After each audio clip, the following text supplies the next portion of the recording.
All right, joining us now is Secretary of Defense Pete Hegseth. Pete, good morning to you, first of all. Good morning. Good morning. So the president Great to see you all. Good to see you too. Thanks for your service. The president put that video of him eviscerating, blowing up that boat coming across with all of the drugs on board. And the president said on social, on Truth Social, let them be on notice to anybody bringing drugs to the U.S. Beware. So the president is sending a message to other cartels, right? A very clear one. I can tell you that was definitely not artificial intelligence. I watched it live. We knew exactly who was in that boat. We knew exactly what they were doing, and we knew exactly who they represented. And that was Tren de Aragua, a narco-terrorist organization designated by the United States, trying to poison our country with illicit drugs. Last year, under the Biden administration, all 4 years, 100,000 Americans died from drug-related from drugs, from the use of drugs, many of which poured in from Central and South America through our southwest border. Now, we're sealing the border, but President Trump is willing to go on offense in ways that others have not been. And to send that clear signal to Tren de Aragua, Cartel del Sols, and others emanating from Venezuela, we're not going to allow this kind of activity. You're poisoning our people. We've got incredible assets, and they are gathering in the region. And so you want to try to traffic drugs? It's a new day. It's a different day. And so those 11 drug traffickers are no longer with us, sending a very clear signal that this is an activity the United States is not going to tolerate in our hemisphere. What's going on, everybody? Thank you all for joining me today. If you haven't already, please make sure you hit the like button, subscribe to the channel if you're new to the channel, and most importantly, please make sure that you are following me on Telegram at TD Media Group to help circumvent social media censorship and shadow banning. With the introduction out of the way, let's get into today's news. And today we have to head on over to New England. And if you're a little confused by that, as some people may be, obviously New England is not a state, but we're speaking about the region of New England, which consists of Maine, New Hampshire, Vermont, Massachusetts, Rhode Island, and Connecticut, right? Why are we headed over to New England today? Well, we're going to the region of New England because I want to discuss this story here that is being just really, in my opinion, tragically underreported on. As you can see here, 171 Sinaloa cartel arrests in New England in 1 week. Okay, in 1 week, you had 171 cartel members, part of the Sinaloa cartel, rounded up, arrested, and taken away in that region. Now, before we dive deeper into the story, what I want to do first is that I want to take a moment to go back and discuss the recent events that we're all familiar with and are aware of, when Trump literally blew out of the water a Tren de Aragua cartel ship that was bringing drugs to America. I think it's really important that the proper respect is given to the Trump administration concerning the seriousness behind keeping America safe, keeping drugs off the streets to the best that they can, and most importantly, going on the offensive when it concerns dealing with the cartel, right? Not engaging in nonsense like what we saw with the Biden administration, which essentially was not engaging at all. But when you're talking about, oh, we're going to deal with the root causes of issues happening in, Central and South America, forget all that. What's needed is to go on the offensive, showing a sign of strength that we are not the country to be played with. The Democrats are done, and it's a new day now. And once again, I just think it's something that should be commended, and respect should be put on the name of those in the administration that are making sure that these operations are being carried out and carried out successfully. I want to take a quick moment to play this clip from Marco Rubio where he discusses the events of 2 days ago, I believe it is now, when once again the Trump administration went on the offensive concerning the cartel in TDA that was bringing drugs up to the United States. Let's play this clip next, and then we're going to get into the 171 Sinaloa cartel members who were arrested in New England. These are not stockbrokers.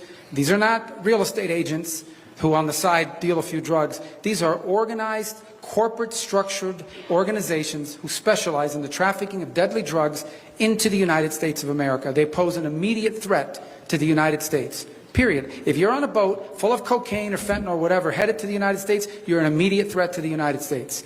And the president, under his authority as commander-in-chief, has a right under exigent circumstances to eliminate imminent threats to the United States. And that's what he did yesterday in international waters. And that's what he intends to do. We're not going to sit back anymore and watch these people sail up and down the Caribbean like a cruise ship. It's not going to happen. It's not going to happen anymore. They're not going to bring drugs into the United States. We're going to stop them. I know a lot of presidents have talked about doing it. This president is not a talker, he's a doer. When I watch this and just pay attention to and take note of everything that's going on with the Trump administration, particularly as it pertains to going on the offensive concerning the cartel, I just think to myself, wow, all this is really going to come to an end if and whenever the next Democrat gets into office. All this stuff stops immediately. That is so unacceptable. That is unacceptable. The idea of a Democrat getting into office and putting a halt to what we see happening here concerning the seriousness behind stopping the cartel, stopping the inflow of drugs coming into the country, and making American streets safe again. I just can't wrap my mind around another Democrat winning and becoming president of the United States and taking control of the White House as well as Congress, right? Obviously, eventually that's going to happen someday, but hopefully we can just kind of keep that off for as long as we can, because it'll truly be a tragic day, honestly, the next time a Democrat gets into office. It'll truly be a tragic day in America, honestly. But now let's pivot and move forward, right? I want to get into the meat of what you all tuned in for, and I want to get into this story here. So let's take a look at this article. So as you can see here, DEA 171 Sinaloa cartel arrests in New England in 1 week. Let's unpack this a little bit.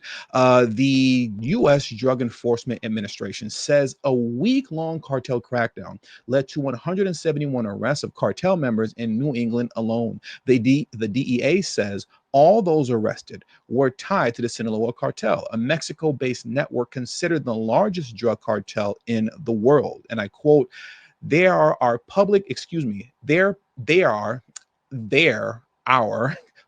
enemy number one in New England, said Jared Forget, the special agent in charge of the DEA's New England Field Division. Forget told 25 Investigates that the goal last week was to arrest as many members of the cartel as possible. New England saw the highest number of regional arrests, 49 in Massachusetts, 33 in New Hampshire, and 64 in Connecticut. Investigative reporter Carrie Kavanaugh asked Forget, do you think people would be surprised to learn how many members of the cartel are operating probably in plain sight in their communities? He responded, sure. So Sinaloa cartel is in every single state across America, more than 40 countries around the world, and obviously they're in every state throughout New England, Forget said. Pause just a moment. I'm going to always say this in every video whenever I talk about this. None of this stuff would be happening if Kamala Harris won. This is something that we can never forget.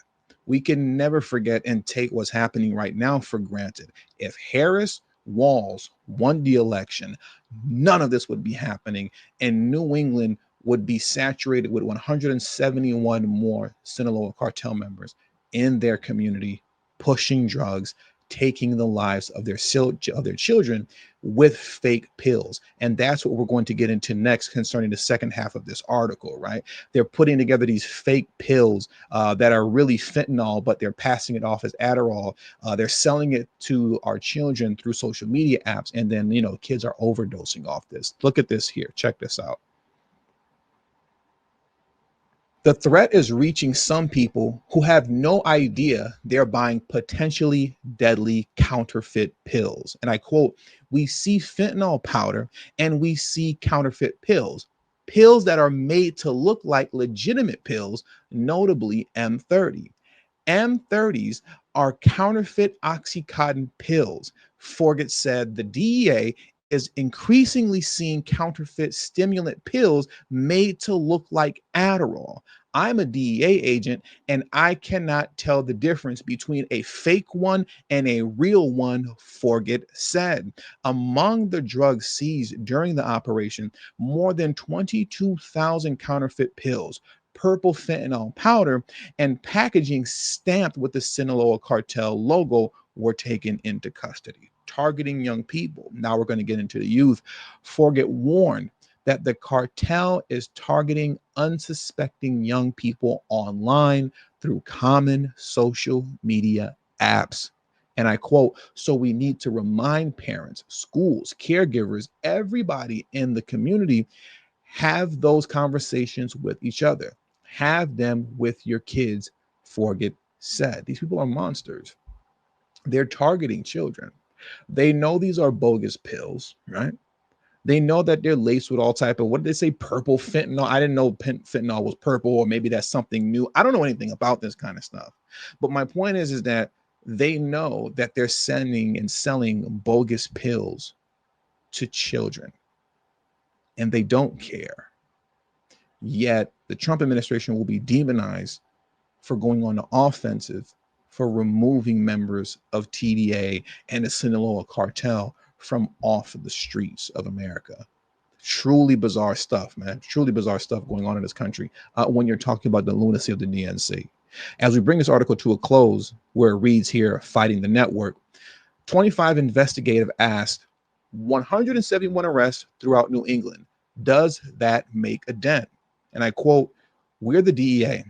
We're not going after low-level retail drug traffickers. We are going after drug trafficking organizations, the networks, Forget said. How do you disrupt that? Something that is so large, so vast, and seemingly so powerful? Well, it's an ongoing battle, one we can't afford to give up on. It's the Sinaloa cartel. It is a threat to public safety, our public health, and our national security as a country, Forget said. Now, here's what's really important as I bring this article to a close, even though I said I'm bringing it to a close like 2 times already, right? But it reads, this year, the Center for Disease Control and Prevention reported that while drug overdose deaths are declining, overdose remains the leading cause of death for young people between 18 and 45. So let that sink in for a moment. Let that sink in concerning your children. And in the midst of all of this, concerning the Trump administration going on the offensive against TDA, bringing drugs into the country, we see the seriousness that they are approaching, trying to eliminate the cartel in America, by what we see here concerning the 171 cartel members from the Sinaloa cartel that were removed off the streets in New England in 1 week. In the midst of all of this happening, look at this here. Appeals court blocks Trump from deporting members of Tren de Aragua. Of course, right? Of course, because why not? Why not? That makes all the sense in the world. Let's get into this article, man. Let's scroll down just a little bit. Give me moments to do that and unpack this madness. This is completely ridiculous.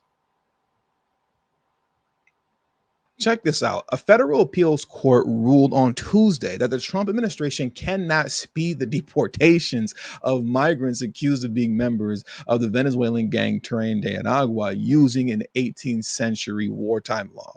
In a 2-1 ruling, the 5th U.S. Circuit Court of Appeals sided with immigrant rights lawyers. Translation, illegal immigrants' rights lawyers. Just a little amendment that I wanted to make there, but I digress. In a 2-1 ruling, the 5th U.S. Circuit Court of Appeals sided with an illegal immigrants' rights lawyers and lower court judges who argued the Alien Enemies Act of 1798 was not created to be used against gangs like Tren de Aragua. These people are demonic. Wow. And I quote, the Trump administration's use of wartime statute during peacetime to regulate immigration was rightly shut down by the court, stated Lee Gallant, who argued the case for the American Civil Liberties Union. What is that? The ACLU? Truly wicked people. The quote continues, this is a critically important decision, reining in the administration's view that it can simply declare an emergency without any oversight by the courts. Now, based off of everything that we know and understand about TDA so far, I think common sense tells us we can all agree that this is an emergency in the current moment. But if you ask DNC lunatics, Everything's just fine. Everything is fine. Nothing to see here, folks. Just like how Lori Lightfoot stated that, apparently all the shootings going on in Chicago, it's just a manufactured crisis, right? It's not real. But anyways, the Trump administration claimed that courts cannot second guess the president's determination that Tren de Aragua was connected to Venezuela's government and represented a danger to the U.S., which it argued warranted using the law. The administration deported alleged Tren de Aragua members to a mega prison in El Salvador, where officials argued U.S. courts could not order their release. More than 250 of the deported migrants returned to Venezuela under a deal announced in July. In a 2-1 ruling, the court granted the preliminary injunction sought by the plaintiffs because they found no invasion or predatory incursion in this case. Wow. Unbelievable. The court's ruling blocks deportations from Texas, Louisiana, and Mississippi. The majority opinion said President Donald Trump's allegations about Tren de Aragua do not meet the historical levels of national conflict that Congress intended for when the law was approved. And I quote, a country encouraging, listen to how crazy this is. It's just now dawning on me what I highlighted in green here, because I know what I'm getting ready to say, obviously, because I read the article already. Listen to this madness. Listen to this madness. A country encouraging its residents and citizens to enter a country illegally is not the modern day equivalent of sending an armed organized force to occupy, to disrupt, or to otherwise harm the United States. U.S. Circuit Court Judge Leslie Southwick and Irma Carrillo Ramirez wrote, these people are crazy. So they're not refuting the fact that these people were encouraged. They were told, hey, flood the U.S. And now in flooding the U.S., primarily and solely because of DNC open border nonsense, we have an entirely new gang / terrorist organization / cartel that did not exist prior to the Biden administration and TDA that is now in the country, a clear cartel terrorist organization flooding the country with drugs and wreaking havoc throughout the country as it pertains to violence. Numerous people have lost their lives at the hand of these people. That's not being refuted, but they're saying that's not a modern day equivalent. How is that not a modern day equivalent? These people are insane. And in closing, in case you're wondering, like, who appointed these judges? Who are these people? Okay, so as it pertains to Judge Irma Carrillo Ramirez, Judge Irma Carrillo Ramirez was appointed, of course, by President Biden. Of course, by President Biden. The one judge who dissented against the nonsense, and was siding with Trump, which essentially is siding with common sense, was Judge Andrew Oldham. And the other judge in the 2-1 decision who sided against Trump is Judge Leslie Southwick. And Judge Leslie Southwick was appointed by George W. Bush. So we're talking about the old guard Republicans. As it pertains to old guard Republicans, for the most part, none of them support Trump, right?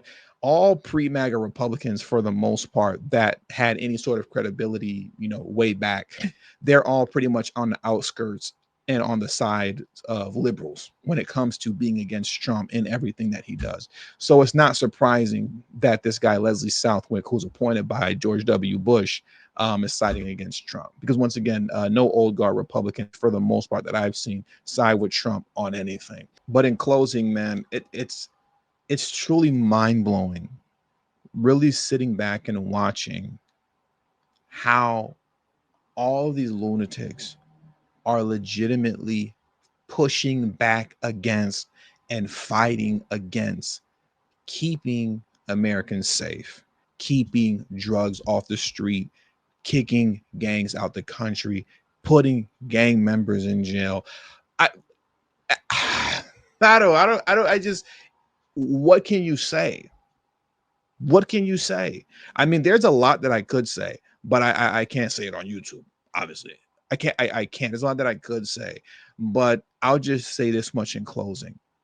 This is something that should be commended, and it's something that should be respected. What we see going on here, when it comes to the seriousness that the Trump administration is taking concerning removing these cartels out the country, putting them in jail, and even blowing them out of the water if they have to. It's something that should be respected.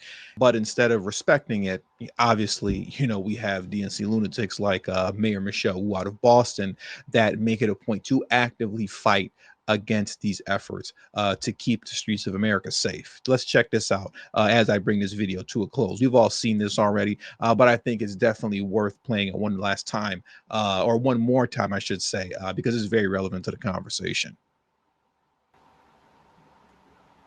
We're here again today because last week, Boston received a letter from the Attorney General of the United States on official letterhead from the federal government threatening to prosecute city officials and withhold federal funds unless we cooperate with carrying out mass deportations.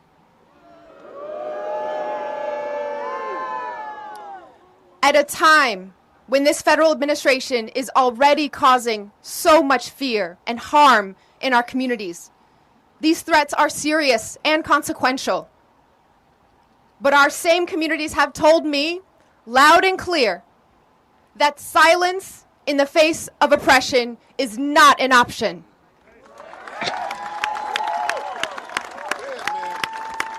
I mean, seriously, are these people being funded by the cartel? You got to start asking yourself that question when we're talking about Democrats before I let the rest of this play out. You got to start asking the question, like, to what degree are members of the Democrat Party and those holding office actually being funded by the cartel themselves? That's a legitimate question that needs to be asked, taken seriously, and investigated.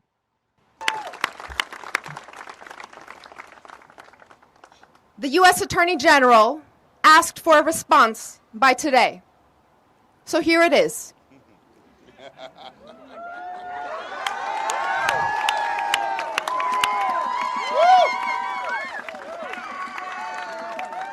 Here is our response. Stop attacking our cities to hide your administration's failures.